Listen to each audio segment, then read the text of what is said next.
Starting with the symptomatology, symptoms depends on the organ involved.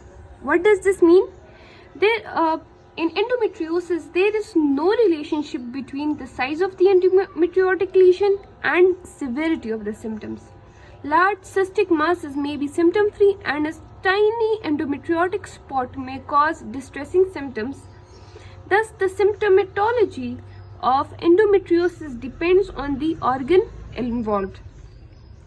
If the pelvic organs are involved, there is pain. This is the classical symptom, as the pain is cyclic pain, non-colicky in nature. By the term cyclic here, it means at time of menstruation, right? Other pelvic, when the pelvic organs are involved, pain may be dysmenorrhea, dyspareunia, dull lower abdominal and pelvic pain, low backache. Infertility is very common when pelvic organs are involved. Menstrual irregularity is seen when the GI tract is involved. The patient present with cyclic rectal pain. Cyclic rectal pain meaning when pain is more at the time of menstruation. Diarrhea, blood in stool, rectal bleeding and colonic obstruction. If the urinary tract is involved, the patient present with cyclic urethric pain and hematuria.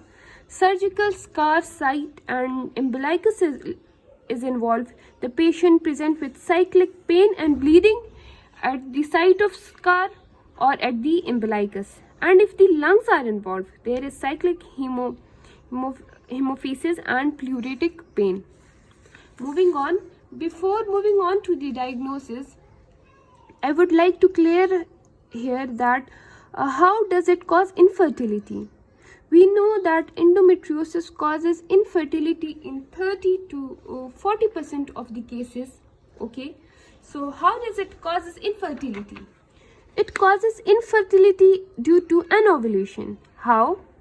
It is associated with anovulation. Inflammatory mediators are produced in the lining of the fallopian tube or the ovary. Okay, the inflammatory mediators are produced which are released from the deposit, leading to defective follicular development. When there is defective follicular development, it leads to failure of ovulation, leading to anovulation.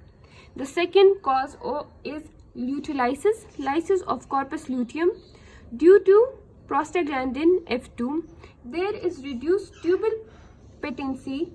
Tube fimbria are not able to move or catch the ovum, so the ovum cannot travel, or the ovum fails to travel from the ovary to the uterus due to the decreased tubal patency. There is reduced coital frequency due to pain, and anti-sperm antibodies due to the toxic environment for the sperm. There is early pregnancy failure due to defective follicular development. It may be prostaglandin induced or immune mediated. What are the DDs for endometriosis?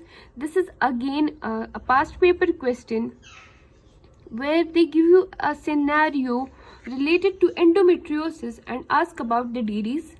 The DDs are pelvic inflammatory disease, adenomycosis, pelvic congestion syndrome and fibroid uterus, and intrauterine contraceptive device.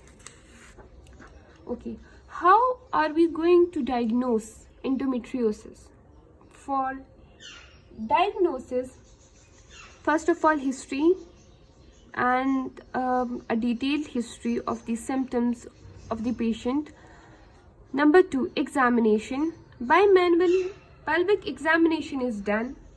On bimanual pelvic examination, the patient may complain of tenderness, thickening or nodularity of the uterosacral ligament. There is tenderness in pouch of Douglas. There is fixed retrograde uterus.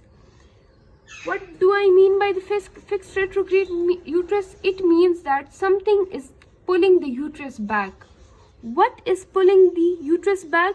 These are the adhesions produced due to the endometriosis, that is pulling the uterus back resulting in a fixed retrograde uterus. Rectovaginal nodules are felt, ovarian masses or mass are felt. Moving on to the investigation, the endometriosis is diagnosed by direct visualization of lesions, and histological confirmation is not mandatory. So we can go for an ultrasound or transvaginal ultrasound. This is good as a best initial test, but it is not diagnostic. Ultrasound here can detect the presence of a chocolate cyst, but it is of no value in detection of early disease.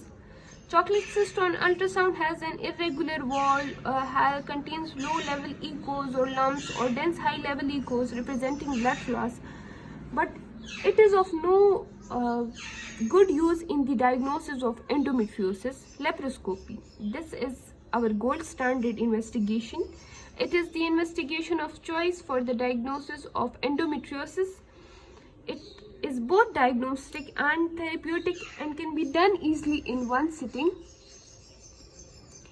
At laparoscopy, a detailed inception of pelvis should be done and is undertaken in clockwise and anti-clockwise sequence, and findings are documented. Serum CA-125 test is moderately done. It is moderately raised in patient with endometriosis, okay, but this is not a diagnostic test for endometriosis and is raised in many other conditions. However, in patients with confirmed endometriosis, in those patients that we are confirmed that they are suffering from endometriosis, and this patient is a confirmed case of endometriosis, CA-125 is used to assess the regression or recurrence of the disease. And the last investigation is CT scan and MRI. These are not the investigation of choice, as these investigations can pick up smaller lesions, but they cannot establish the nature of the lesion. And in our setting, these are expensive as well as not recommended for routine use in the diagnosis of endometriosis.